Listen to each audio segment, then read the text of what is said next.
সে Pakistani management টিমদেরকে বলতেছে তো শায়ান ভাই আই থিঙ্ক তো ওনারে বলতেছে স্পন্সর এখনো টাকা পে করে নাই দেখে আমরা আপনাদেরকে টাকা পে করি নাই, শিডিউলটা দিয়ে দাও। ওই বললো হচ্ছে আগস্ট মাসের 25 তারিখে শিডিউল দিয়ে দেবো, একদম কনফার্ম ফাইনাল। কিন্তু আগস্ট মাসের 25 তারিখে কোনো শিডিউল দিল না। কমিউনিটিতে এইসব কি হচ্ছে? টুর্নামেন্টের নামে লাখ লাখ টাকা স্ক্যাম গুলো করছে খেলা জিমের মতন কিছু বোকাচোদা খানকির পোড়াল, আর এদের হাইপে তুলছে কারা স্কাপগুর মতন বড় বড় ইউটিউবাররা। আজকের ভিডিওতে ফুল A to Z ক্লিয়ার করবো, ভিডিওতে লাইক দিয়ে ভিডিওটা দেখা শুরু করো।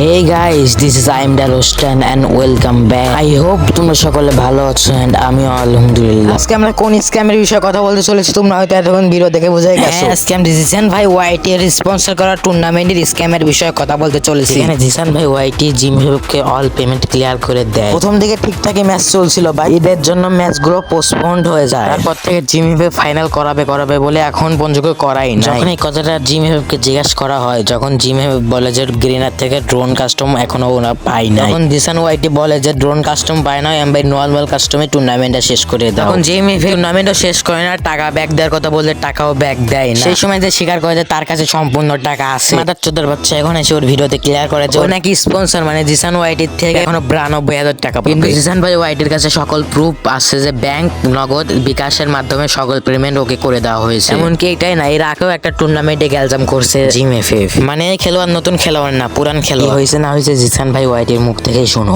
এখানে হচ্ছে রাইজ অফ নেশনে ছিল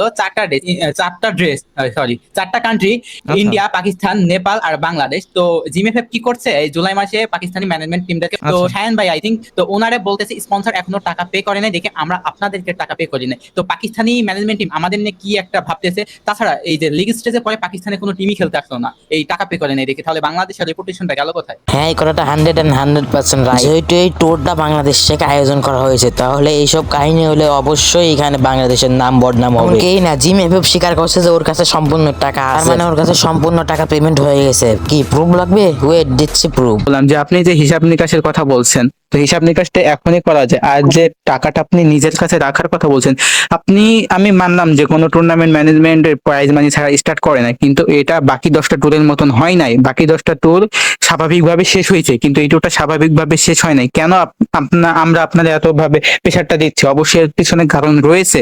তাছাড়া প্রত্যেকটা প্লেয়ার প্রত্যেকটা অডিয়েন্সে কমেন্ট করে প্রাইজ মানির টাকা দিতে হবে। প্রাইজ মানির টাকা যে কোনো একজনকে হ্যান্ড ওভার আপনাকে মাস্ট করতে হবে, আদারওয়াইজ এটুর এভাবে হবে না।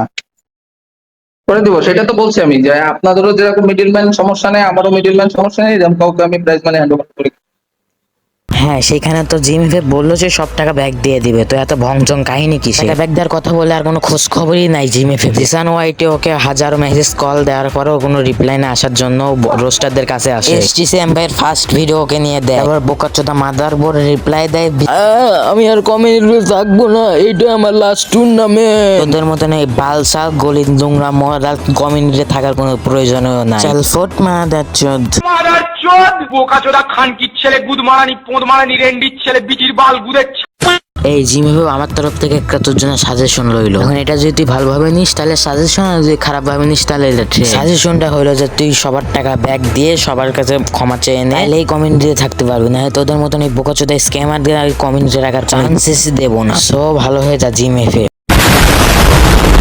সো এই ছিল আজকের ভিডিওটা ভালো লেগে থাকলে ভিডিওতে লাইক দিও এবং চ্যানেলটাকে অবশ্যই সাবস্ক্রাইব করে দিও। সো বাই বাই, টাটা, আল্লাহ হাফেজ। আর হ্যাঁ, যারা গেমিং খেলে একটা ঝাল মশলা যুক্ত ভিডিও আসতেছে, ভিডিওর জন্য তোমরা অপেক্ষা করো। ততক্ষণের জন্য বাই বাই, টাটা, আল্লাহ হাফেজ।